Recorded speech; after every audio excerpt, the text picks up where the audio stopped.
um versículo para a nossa meditação, que vai ajudar a igreja, alegrar a igreja nesta manhã. É Ruth. Eu já vi vocês falando aqui de Ruth, tanta gente falando de Ruth, e eu me atrevo a falar de Ruth. É só um textozinho, um versículo para meditação. Quem encontrou, diga amém. Está na tela, Patrícia?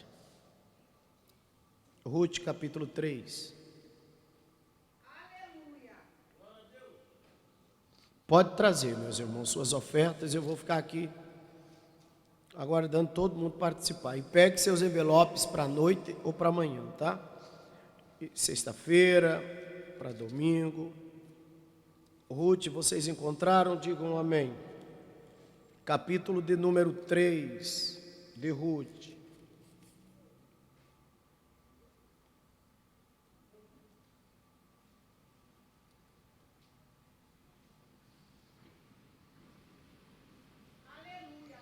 Versículo 9.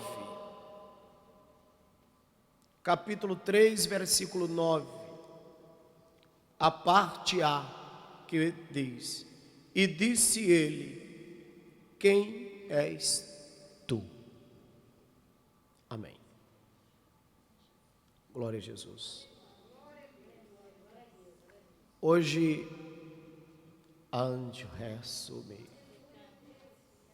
o processo de identificação está cada vez mais difícil. A perda de identidade cada vez mais difícil. O modismo, a sociedade tenta impor às famílias um sentimento de que eles não são o que eles são e que irão ser o que alguém quer.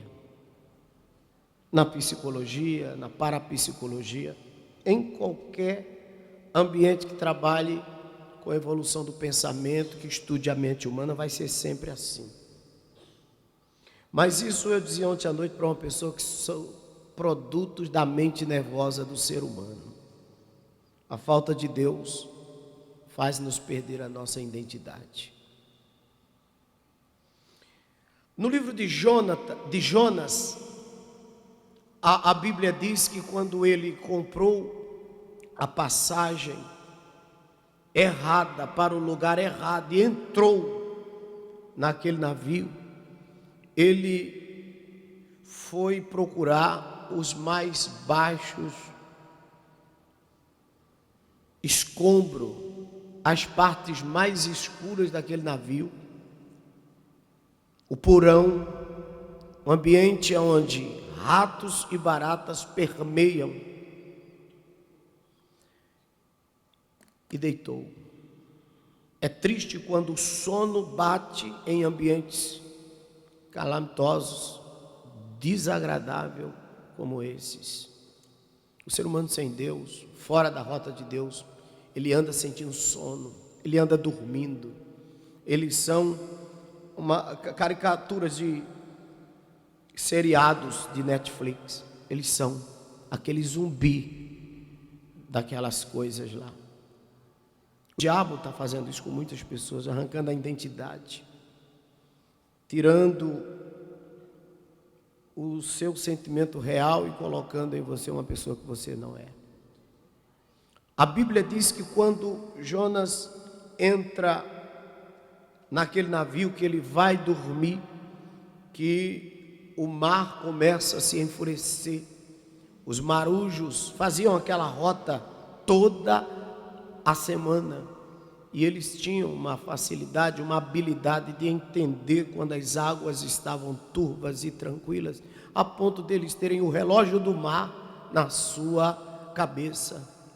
Eram homens íntegros naquilo que sabia, naquilo que fazia, eram muito bons profissionais, mas entenderam alguma coisa errada naquele dia, porque o mar não era o mesmo, as ondas estavam diferentes, tudo muito revolto. Aí disseram: lancem as cargas do navio para que fique mais leve.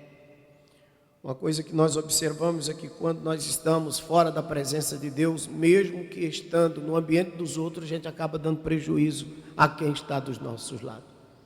Você é uma desgraça para você e para quem está com você. Você é uma desgraça para você e para o seu marido, para a sua esposa, para o seu filho, para a sua filha. Quando você vive um estado de miserabilidade para você, você transmite essa miserabilidade, esse estado deprimente para os outros. Quem está perto de você sofre. Quem está perto de você chora. Quem está perto de você te ama, mas vai embora se você não vigiar. Eu estou te dizendo que você vai acabar perdendo. Se você não encontrar a sua identidade hoje aqui, você saia daqui contando que você vai perder. Onde eu falo que assim. Jonas pega no sono, no porão do navio. Isso não é lugar para descanso. Quando eu durmo perto de ratos, baratas e maus cheiros em um ambiente hostil, fedido e desarrumado, é sinal de que a minha cabeça não está boa. No mundo da psicologia se explica isso. Eu, quando chego na casa de uma pessoa, a primeira coisa que eu olho é para a casa dela. Se tiver arrumada, a cabeça está boa, mas se tiver toda torta, a cabeça não está boa. Se o penteado do cabelo não estiver legal, não é tu não, tá, Marileide? Ela até porque ela já deu uma mexida ali. Mas se o penteado do cabelo não estiver legal, se a roupa não estiver batendo. Às vezes chegam as irmãs aqui para pregar, eu olho assim, o tênis de uma cor. Eu olho, essa irmã está muito feia. Eu já olho e vejo, não está bem. Não está preparada nem para se arrumar. Eu sou chato, e essa é a psicologia e o entendimento de Deus para com a gente, meus irmãos. Como vai você?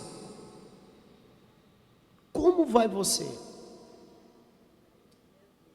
Porque duas coisas vão acontecer: ou você continua na farsa, ou você vai dizer, eu não sou útil para nada. Ou você permanece mentindo, ou vai se desviar. É preciso que você encontre a sua identidade, senão vai dar prejuízo.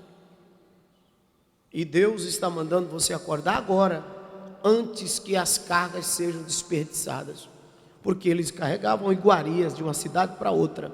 Aquilo era uma rota de transferência de bens, alimentos, riquezas dentro daquele navio. E para não ver o navio afundar, começaram a jogar os containers no chão, no mar, perderam as cargas todas. Entretanto, o mar continuou reagindo da mesma forma e o navio continuou a pique afundar. Aí foi quando os marujos disseram, tem alguma coisa errada no mundo espiritual. Vamos procurar dentro do navio, porque alguém está fora do normal. Estamos sendo tragados pela fúria, os deuses do mar estão enfurecidos. Era assim que eles acreditavam pela sua crença pagã. Eles disseram, os deuses do mar estão enfurecidos.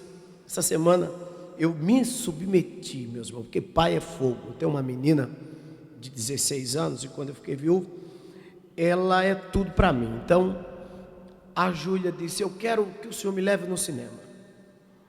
Me leve no cinema. Eu digo, Júlia, o que é que eu vou fazer no cinema com você? O senhor vai assistir A Pequena Sereia. Meus irmãos, pense em uma notícia ruim. Você vai ver A Pequena Sereia. Eu gosto de cinema, mas A Pequena Sereia, minha gente. Falei, Júlia, a gente viu Velozes e Furiosos. Uma coisa, não, é Pequena Sereia. Meus irmãos, uma coisa que eu detesto na vida, é ópera. Não, eu acho clássico, legal, mas eu não tenho paciência. Ou coisa sem pé, sem cabeça. Os meninos estavam cantando aqui, aí sim, aí dá para embalar maior ópera. Oh, pelo amor de Deus. As pessoas assistem uma ópera porque o ser humano é fresco, gosta muito de... Mas decore uma ópera para mim. Canta alguma coisa de ópera aí. Você só sabe fazer o grito irônico, mas você, tenho certeza que você não gosta. Aí, quando eu chego lá, começou o filme. Aí era o quê? O filme quase todo cantado. Parecia o filme de Evita Peron. Que coisa horrível. Do começo ao fim. Só, eu sou isso, eu sou aquilo. Aquele filme de Moisés do Egito também. Horrível aquilo. Por causa daquelas cantarolas. Mas ele tem um roteiro acerca do mar.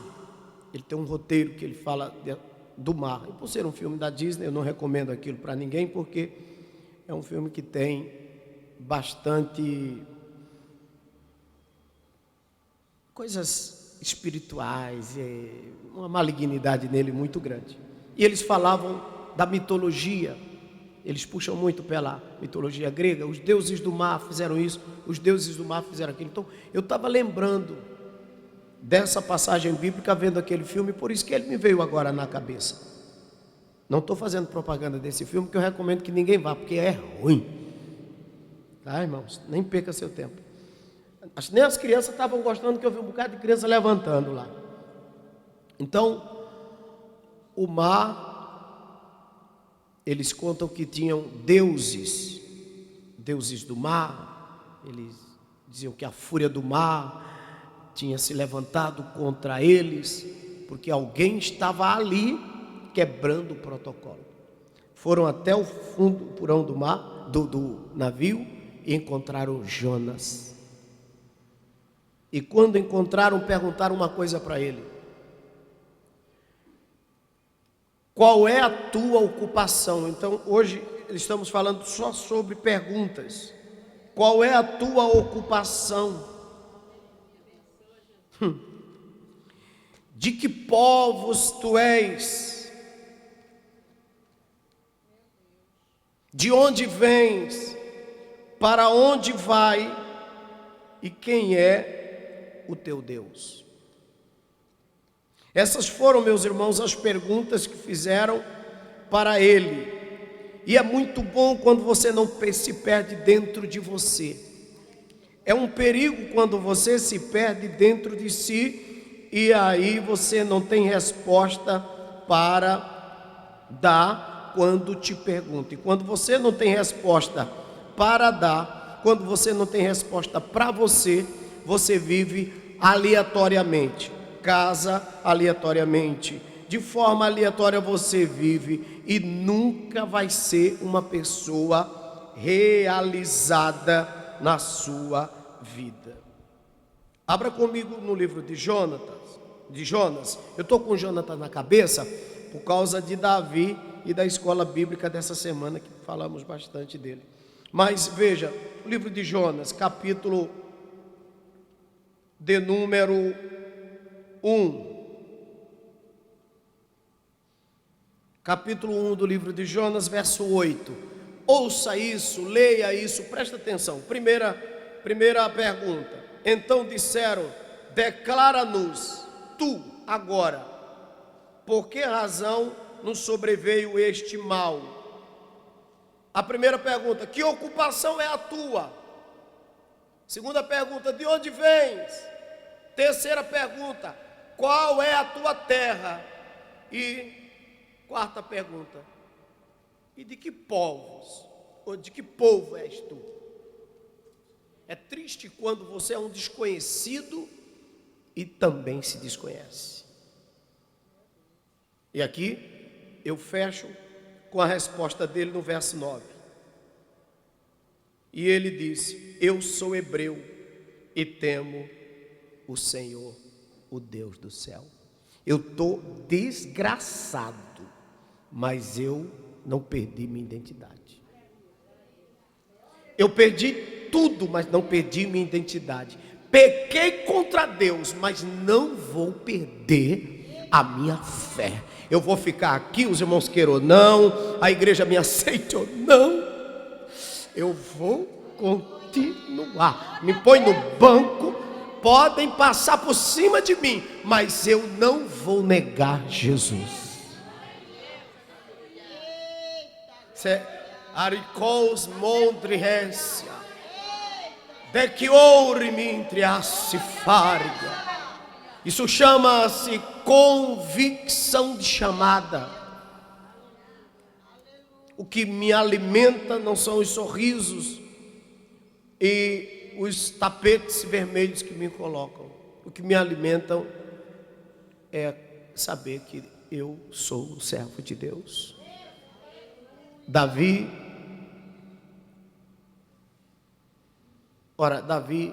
destruiu a família de Urias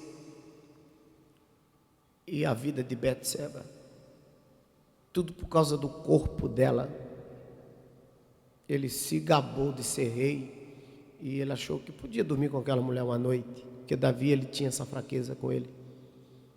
Ele tinha essas alucinações de vez em quando. E Davi, quando viu Betseba se banhar, ele ficou doido. E ele disse: quem é aquela mulher? Ele disse: olha, aquela mulher casada. Ele disse: quem é o marido dela? Ele disse: o marido dela é um dos fiéis que te serve, um dos homens mais capazes do teu exército. Ele disse: onde estão as tropas? Estão no acampamento YX, em guerra travada. Ele disse: e os ataques estão muito bem sucedidos. E as primeiras fileiras, muitas mortes. Ele disse: pegue um edito e envie a Urias e diga a ele que assuma a primeira fileira, a primeira tropa. Mas aquilo não era lugar para ele. Não, mas diga a ele que eu confio nele. Eu dou uma ordem, porque eu sei o homem capaz que vai à frente desse exército. Ontem eu estava estudando a biografia de Duque de Caxias e observando um homem de confiança é tudo na nossa vida.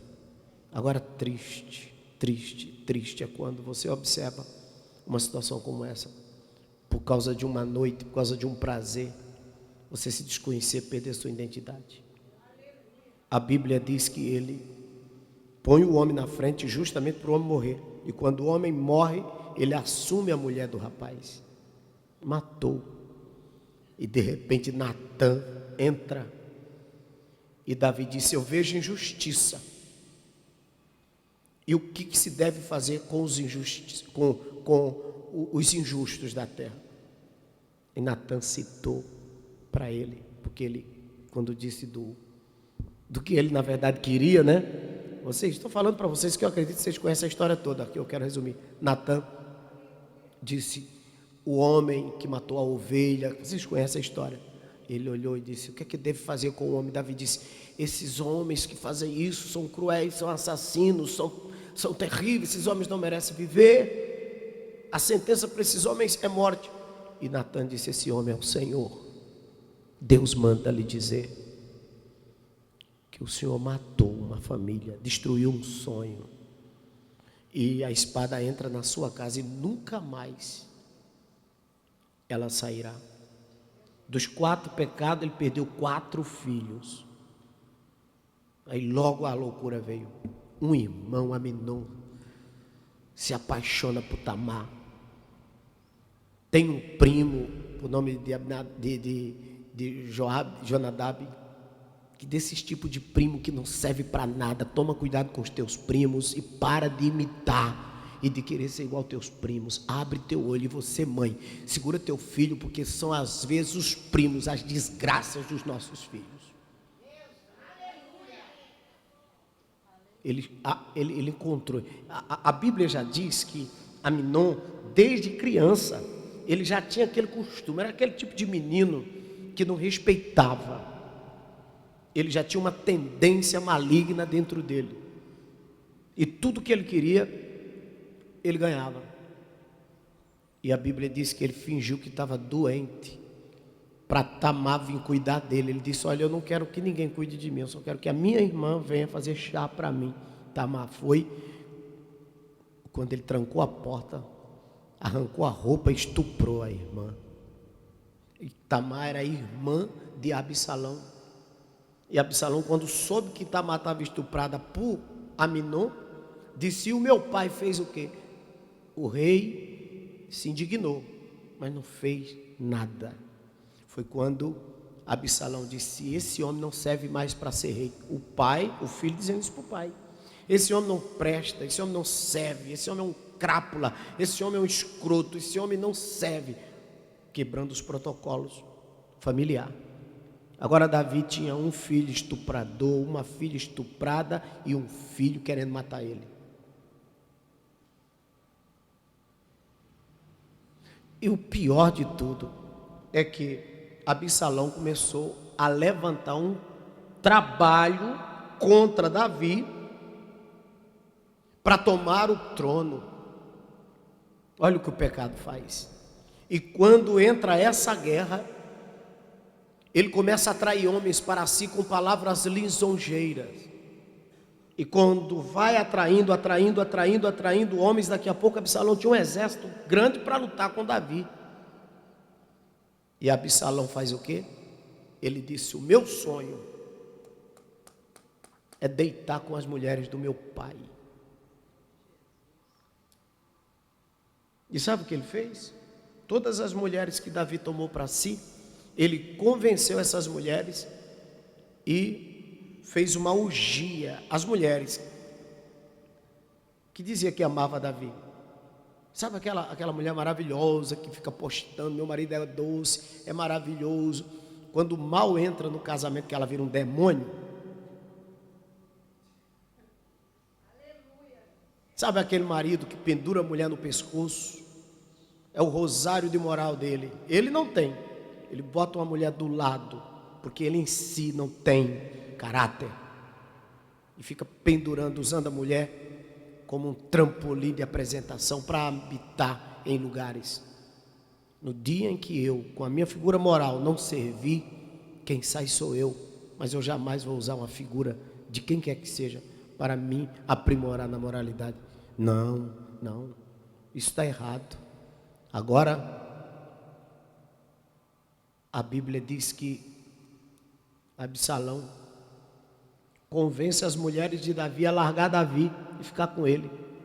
E todas elas, e para vergonha maior de Davi, ele faz uma orgia em público, no terraço.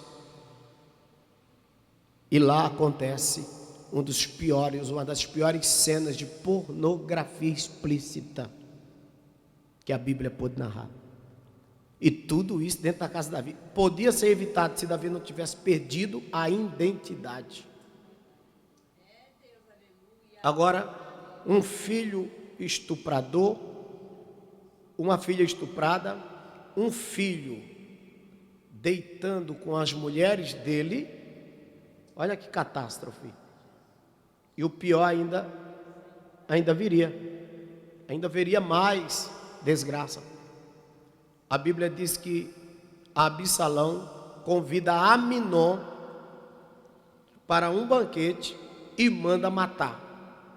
Embriaga ele e mata. Agora ele tem uma filha estuprada, um filho estuprador, um irmão assassino e um filho querendo tomar o seu trono e deitando com a sua mulher, praticando o incesto. São muitas desgraças para uma pessoa só. E ele chama o seu maior amigo e diz: pare ele, trave ele. Enquanto que na relação de Aminon, um primo aparece e dá-lhes conselhos desgraçados, na relação de Davi aparece Aitofel, que era bom e que se tornou mal. Aitofel pegou um ódio de Davi muito grande quando descobriu a desgraça que Davi mandou fazer. E Aitofel virou um falso dentro do palácio. E Aitofel dava conselho para Davi e dava conselho para Absalão. Cuidado com Aitofel na tua vida. Essa pessoa que diz: eu estou no meio de vocês dois, mas eu não me meto, eu só estou fazendo a pacificação. Sabe muito essa criatura de vocês. Não deixe Aitofel na sua vida. E aí Davi manda o seu homem de confiança parar seu filho. Ele diz: peguem todas as armas, todo o exército, vá lá, vence o exército de Absalão, mas pelo amor de Deus, traga meu filho vivo. E ele trouxe? Não. Absalão foi assassinado. Por quem? Olha isso. Davi estava arrasado no palácio, coração na mão, triste, abatido, cheio de feridas, arrasado, uma catástrofe na vida. Lá vem um carteiro correndo, um mensageiro. Fim da guerra. O reino, graças a Deus a guerra acabou. Davi não quis parar para saber como foi. Ele só perguntou: acabou a guerra? E o mensageiro: sim, acabou a guerra. Ele disse: e o meu filho? Ele amava muito Absalão. E o meu filho Absalão, o correio gritou: está morto. E a pergunta: quem matou meu filho? E ele grita: o teu melhor amigo. Aí Davi desmanchou, aí pá, caiu no chão. Porque uma filha estuprada, um filho estuprador, um filho assassino, o outro tomando o trono, e por fim, o filho do coração, que era o seu sucessor fiel, foi assassinado pelo seu melhor amigo. O homem desse olhou para um lado, olhou para o outro, sem falar no resultado da criança, né? Lembra que Deus negou a vida da criança? Sabe o que é uma pessoa no altar, esperançosa? Deus, eu vou ser curado, eu vou ser curado. E a pessoa em pé atrás de você ali, dizendo: dá notícia para ele. Dá notícia. Davi gritava feito um louco, e os homens todos do lado bateram no ombro e disseram: meu rei, Deus negou o teu pedido, a criança está morta. Aí a identidade voltou. Tem até um hino que vocês fazem, que, né? A Sheila outro dia até gravou esse hino, o luto, né? De Davi, como Davi. Aí ele respira forte e disse: eu vou acabar com isso agora. Vou entrar no Santo dos Santos sem cordão amarrado. Eu não sou sacerdote para entrar, mas eu vou entrar no Santo dos Santos sem cordão amarrado e vou lá para Deus me matar. Esse crápula que eu fui até hoje, essa identidade que eu perdi quando cheguei no trono, o trono fez eu me perder. Parece que tem maldição nesse trono, porque Saul, a gente fala mal de Saul, eu não, né? Mas eu já vi muita gente falando mal do coitado de Saul. E vocês esquecem que, lendo a Bíblia, a gente vai encontrar que Saul era um filho formidável, era um menino bom, bonito, zeloso para com o pai. Ele que se tornou uma catástrofe depois daquela coroa na cabeça. O poder acaba com a gente, certo? Se não estiver sabendo usar, vai destruir a própria vida. Davi perdeu, gente, a graça.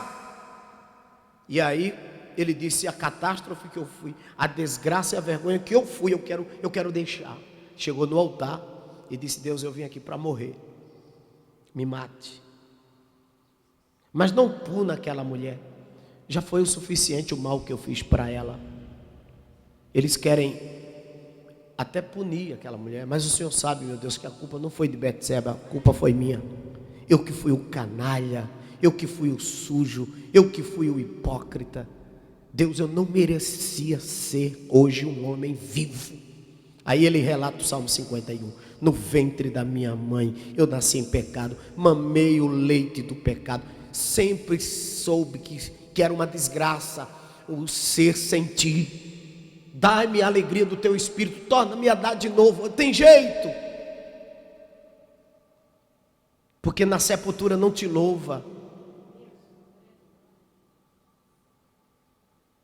Meus irmãos, quando ele fez isso, Deus olhou e viu que Davi voltou. Aí ele começou a dizer que era miserável, como a coça deseja as águas.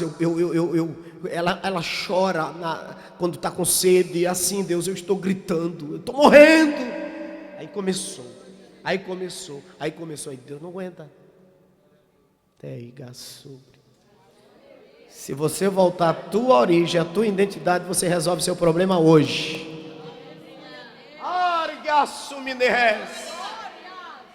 Volte à sua identidade. Se Deus disse para você é desse jeito, vai ser desse jeito. Se Deus disse é lá naquela igreja, vai ser lá naquela igreja. Ah, mas não gostam de mim, deixe de orgulho e vá lá ouvir desaforo, até você aprender. Ah, mas eu não gosto. Quem é você para não gostar? É sem gostar mesmo. Deus quebra a gente do jeito que Ele quer.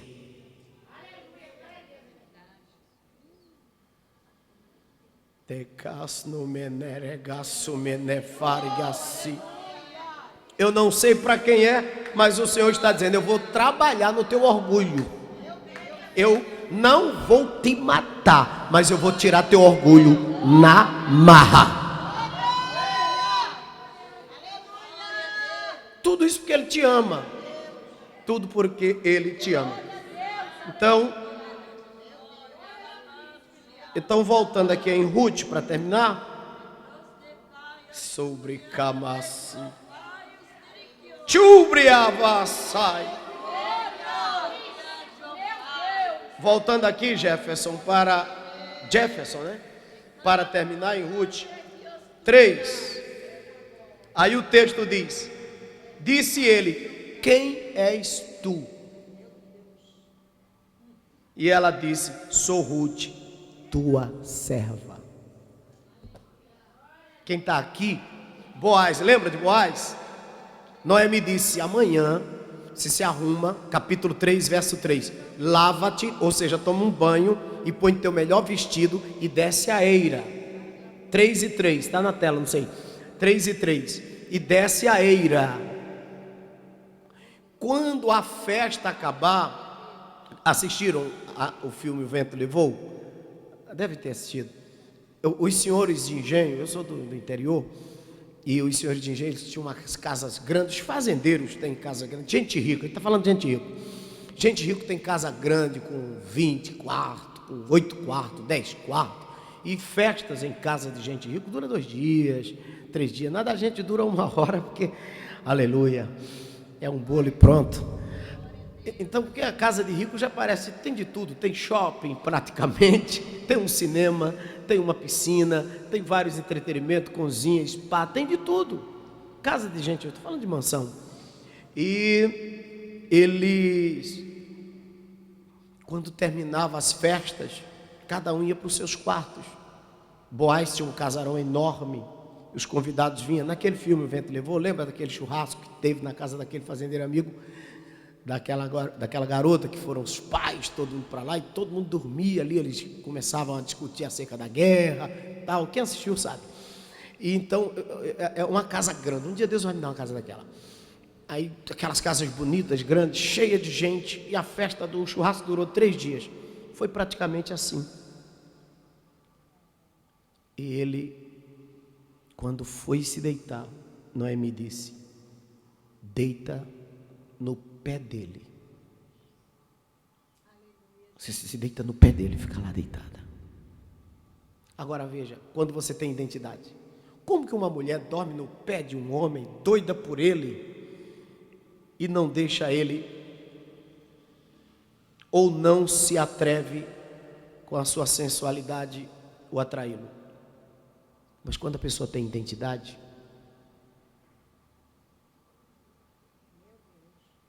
ela sabe o que quer. Quando foi de manhã que ele acordou, de madrugada, né? Aquela mulher bonita, linda, maravilhosa, Ruth, tudo de bom. Que mulher bonita. Que ele olha: quem és tu? Eu sou Ruth, a tua serva. Agora olha o outro.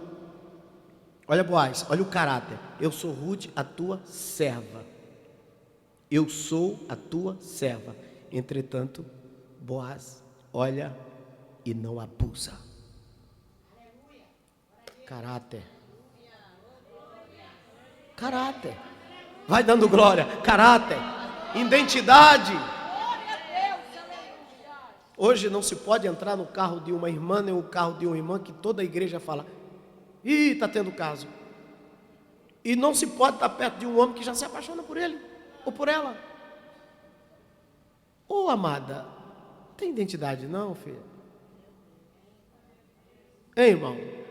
Meu querido, você de ontem para hoje já virou. Cadê a sua identidade, rapaz?